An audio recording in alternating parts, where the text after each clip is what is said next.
We're here in the heart of Sydney's Muslim community at Australia's most iconic Muslim landmark, Lakemba Mosque.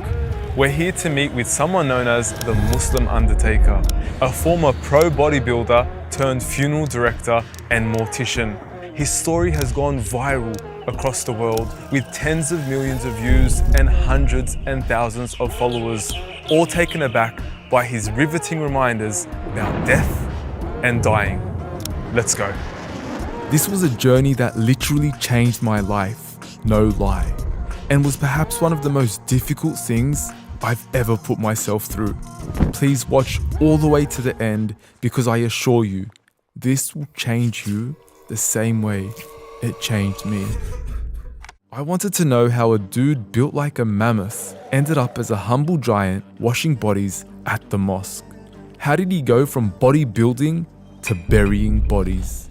As a teenager, Ahmed grew up as a rebellious kid, often found up to no good in Sydney's west. I used to go on the weekends to help my uncle in his kaya, and I loved it, And I remember once I saw my uncle out of a can go and get petrol out of something into something else. I want to try that. And I did a few too many and I kind of just dazed out. And I thought, this feels good. And my uncle kind of noticed, what's wrong with this guy? And subhanAllah, I ended up fainting and vomiting, and they took me to the hospital, and then my mum started crying, oh, my son's a junkie, And I go, you know what, let's speak to the sheikh, let's find the alternative, let's send him off to Pakistan. That's how I ended up in Pakistan. So in a bid to save their son, Ahmed's parents did what any other concerned migrant parent would do, send their son to Pakistan to memorize the Quran. Did it work? Man, I got taught a lesson, bro. Did you memorize Quran? Yeah, I did. I memorized a lot of the Quran. I came back here and the Lakemba Mosque, and I remember Sheikh Taj, Allah yarhamu, I had the amema on, and I was this 14 and a half, 15-year-old, and he said, you're going to lead the prayer, and that's, subhanAllah, that's kind of always my foundation. The Quran was always there. It was a beautiful connection he shared with his religion. But after settling back into Australia, a newfound passion began to simmer inside him. It was the late 80s, and of course, all the craze surrounded this guy. I'll be back. And Ahmed wasn't immune. Wasn't long until Ahmed was enticed into the glamorous world of bodybuilding, quickly collecting achievements that he still carries to this day.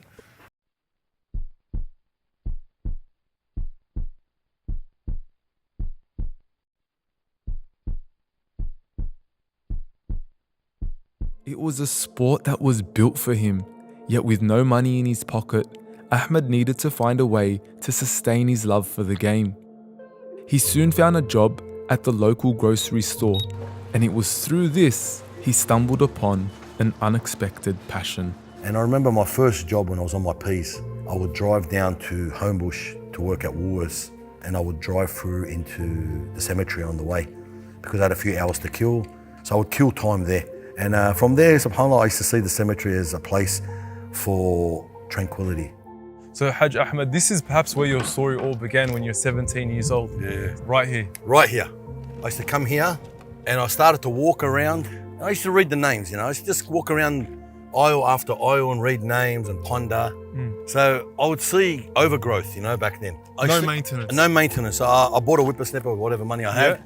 And I used to come here before work and I used to whippersnapper and Clean what you could. clean what I could, yeah. And subhanAllah, man, it was amazing. It was a feeling he couldn't explain, and a place he cared so deeply for. The passion would soon transform into a career, and Ahmed soon landed a job digging graves in the cemetery. Now with the money coming in, he was able to take his training more seriously, and soon enough, Ahmed became a beast in the game. The gym became his home away from home, and it was a home Ahmed graciously invited me into to see for myself.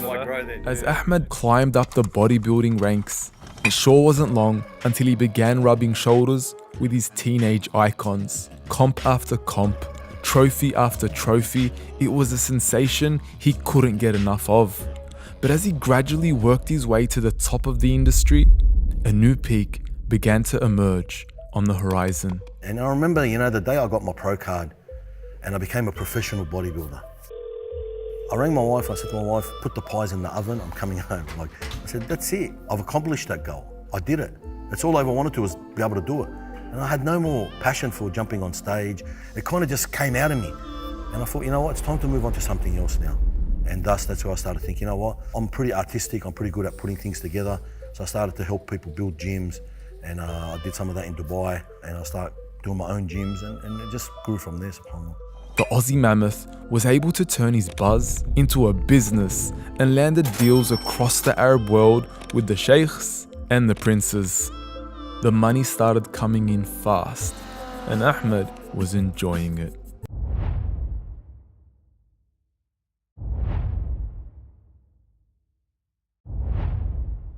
Hello, have you owned a plane? Have you owned your own plane? Yeah, look, planes are cheaper than cars. Really?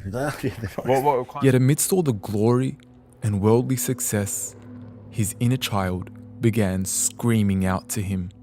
Because I was in Pakistan when I was younger, doing Quran and Deen, felt I wasn't giving that what it should. And I thought to myself, oh, we're Muslim, like, thank God I have a little bit more to think about. That's where it started to open the way that, you know what, I don't think this is not as glamorous as it looks on the outside. Things were just not right, and it lingered with him everywhere he went. When I was in the bodybuilding game, I was known as the backstage man. So I would prep all the competitors. And obviously it was mixed, men and women. And the women aren't wearing abayat. And they're calling you, Ahmed, can you come put my number on, you know? And some of them in there have got half their clothes off. And you're going in there calling such and such to the front, such and such. And every, subhanAllah, when I did that work, that was the lowest point of my life, because I would always look at the time and I'd say, it's time to pray. I would have to go find a room to pray. And I'd sit there and go, Ya Allah, take this love of this game for me out of my heart. Wallah, wallah. Allah, I used to ask Allah, as much as I love bodybuilding and the sport, don't make it a love for me anymore. I love training, but don't make this aspect of it that I've been doing for 20 years part of my life anymore. It was a prayer that would soon come into fruition, but in a manner he never expected. He was hit with a kidney failure that left him hospitalized, bedridden, and in a severe state of denial. And then subhanAllah, when it all came down and it all crumbled, it all collapsed, I started dialysis. And when dialysis started, I said to him, I don't want to do this dialysis anymore. They said, you'll be dead. I said, we're all going to die. That was the exact word it said. I said, we're all going to die, like that. They said, we'll give you 4 weeks. I said, for what? They said, 4 weeks, you'll survive. And wallah, when he said that, it just resonated in my head. I said, what, 4 weeks? I won't see my wife and kids, and I was just looking at death. Yet as traumatic as the episode was, it was the opening to his transformation. You know, yeah, humans, when we go to our lowest point in life, we always turn back to Allah. SubhanAllah, when I did get a kidney, alhamdulillah, and I did be blessed by a brother, may Allah reward him and grant him the highest of paradise, donated the kidney to me, that I got a chance to live again. And I said, when that happens, I will never turn back to that life again. I will never go back to what I was doing before. If it wasn't for the sake of Allah, or for benefiting our community, or for benefiting my akhirah, I don't want anything to do with it. And this is where I am today. It was the exact moment the Aussie Mammoth became the Muslim Undertaker. He turned his back on the bodybuilding industry and returned back to his roots, back to where it all began as a teenage boy finding fulfillment in the cemetery. But this time, it wasn't only the graveyard, but the washing room.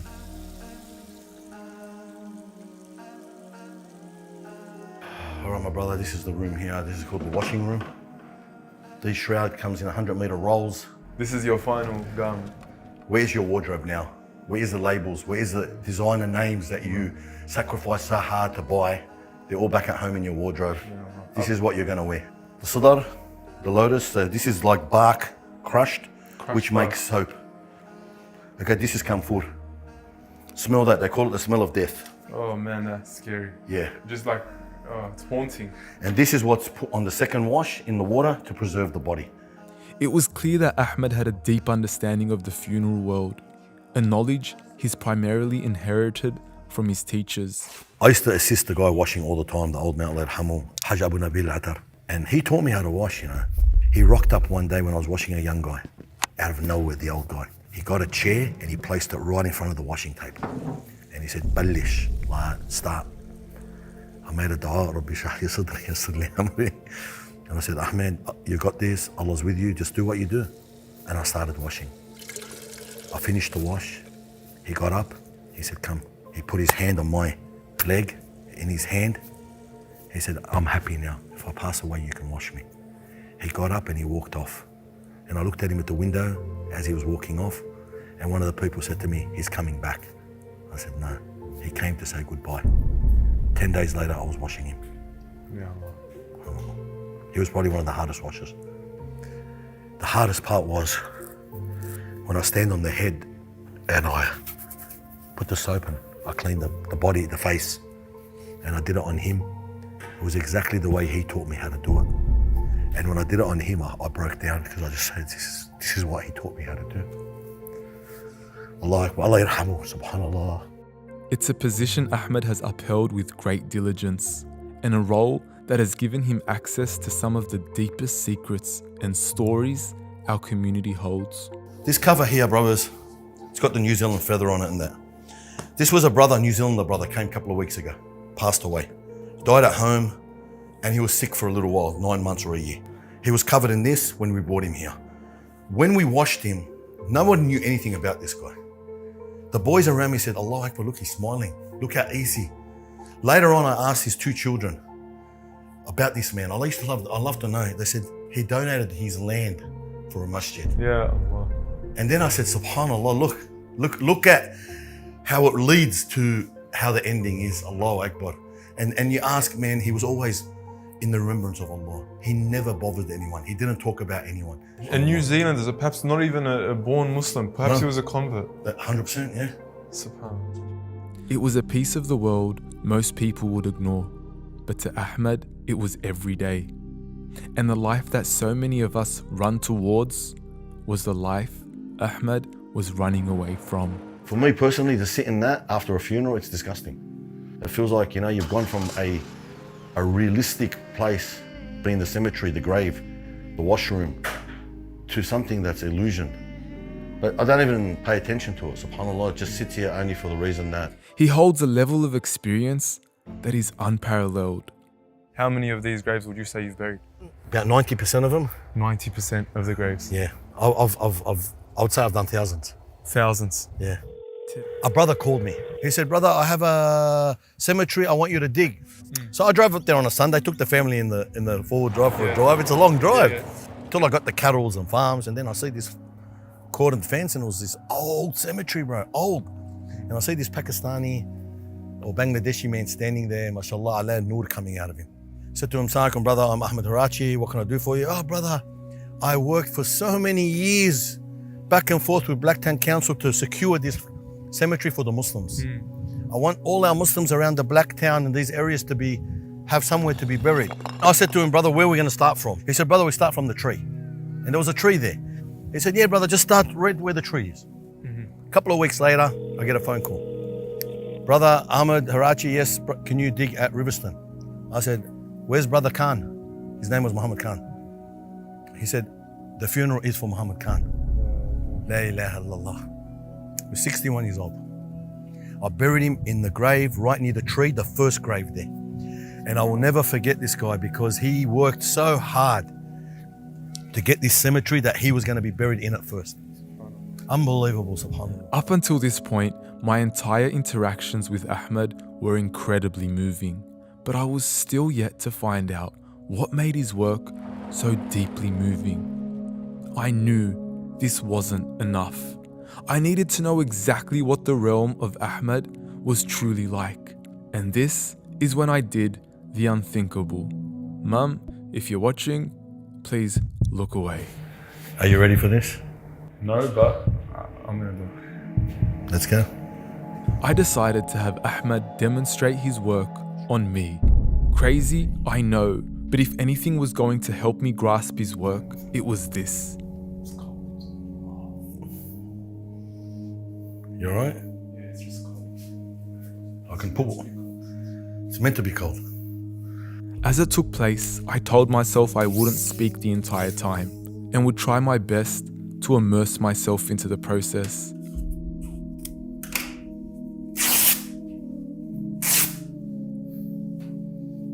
It was going to take some work, but I had to do it. So I stayed quiet, absorbed myself into the moment, and internalized everything taking place.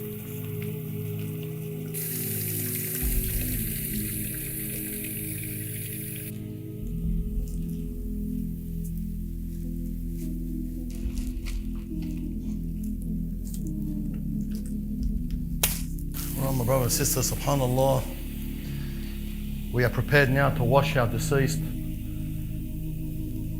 They'll be shrouded in this shrouding right here. This is the final clothing.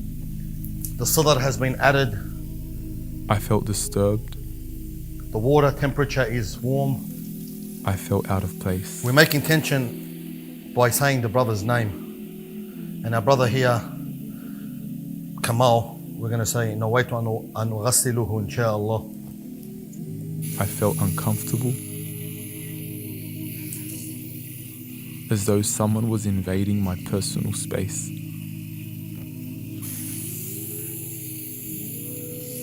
Always we go right side to left. I wanted to escape, but I couldn't.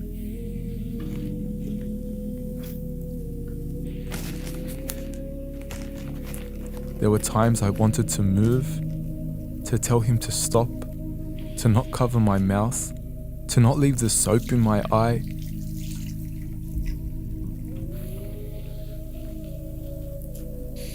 But I let it be. After all, the dead cannot speak. You can see this is the kampur here. It's got a very unique smell to it. It's called the smell of death.